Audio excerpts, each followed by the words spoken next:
full disclaimer, I have hated the Transformers movies. I've hated these things so much. This one wasn't so bad. Bumblebee by no means is a great movie. It's fine. You can take your kids to it and enjoy it. It makes sense. It doesn't gratuitously advertise Bud Light. It doesn't just have women for the sake of having them bend over, as is usually the case in Michael Bay movies. Our main character is female. She's a developed character, which isn't just new for a female character in a Transformers movie. That's new for a character, period, in a Transformers movie. She has an arc. She has a motive. Yeah, we have an actual character on our hands. This is new. I think Michael Bay is now not blacklisted by the Writers Association, so that might have something to do with it. This female character, she likes to work on cars. She's an angry teenager in a very believable way. What is this movie like? More like Short Circuit, if you remember Short Circuit or Short Circuit 2 with Johnny Five. Go see those movies if you haven't seen them. The first Short Circuit movie is completely echoed in Bumblebee. Not in a bad, they ripped them off sort of way. Just, yeah, that's the storyline. Mild spoiler. There's a love interest, this guy who really likes her. There's a scene in the end where he tries to like hold her hand and she's like, no, we're not there yet. And that's where we are at the end. And that's refreshing. Like, really? Because he's attracted to her and they spent time together in the same movie and they're not automatically a couple? Why, that's incredibly realistic, especially for a Transformers movie. So that was kind of neat. I think one of the reasons why this movie is so much better than the other Transformers movies that came before it is it's very self-aware. There's a lot of jokes at its own expense. Not quite to meta humor levels, but pretty close. I will admit the story is more whole than plot. It's a lot better than the other Transformers movie we've had. And if you got some kids you want to take to the movie, go see this. Don't go see Aquaman. Don't do that. Trust me, if I'm telling you to see a Transformers movie, it's a dramatic improvement. It's not any kind of masterpiece. It is pretty fun, though. One thing it does do wrong, it tries to kind of do the whole nostalgia thing that works well in some things, like Stranger Things, the remake of Stephen King's It,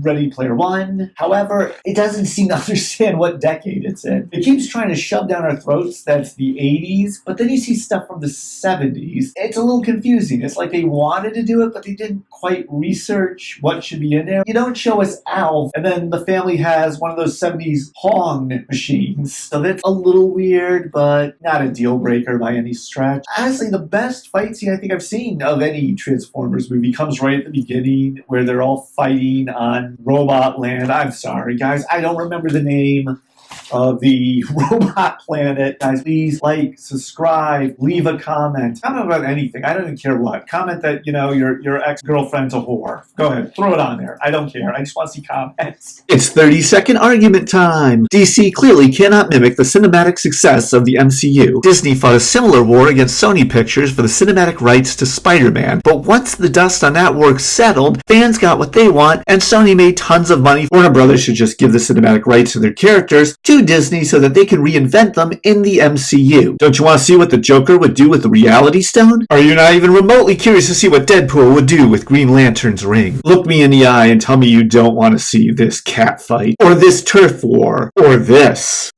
Okay, so I realize that one thing a lot of people are doing online is unboxing things. They buy something and they open it up online so people can see what's in it and can satisfy their own curiosities about what's in there and not necessarily have to go out and buy it and then have it turn out to be something they don't even want. So I got something to unbox right here. I'm going to see what's in here. This will be fun. All right. All right. Look at all these things. Okay. First item. Let's see what is in this guy here.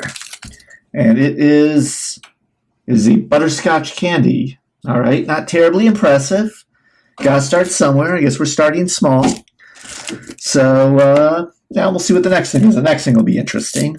And what is in this guy? We have. It's another. All right. Two butterscotch candies. All right. Two of them, that's fine, whatever. A little filler. All right, we're just going to see what's in this one. All right, here we go. Oh, the suspense. Aren't you excited to see what it'll be? Oh God, it's hard to get into. Let's see. Here we go. And all right, we're getting a little one note here. It's another butterscotch candy. All right. Fourth time's a charm. I'm gonna open all of these. We're gonna find something good in here.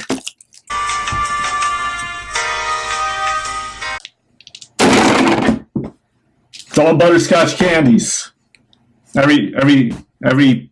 Every single one was a butterscotch candy. This is a very we're not doing any more of these. I am not doing any more unboxing videos.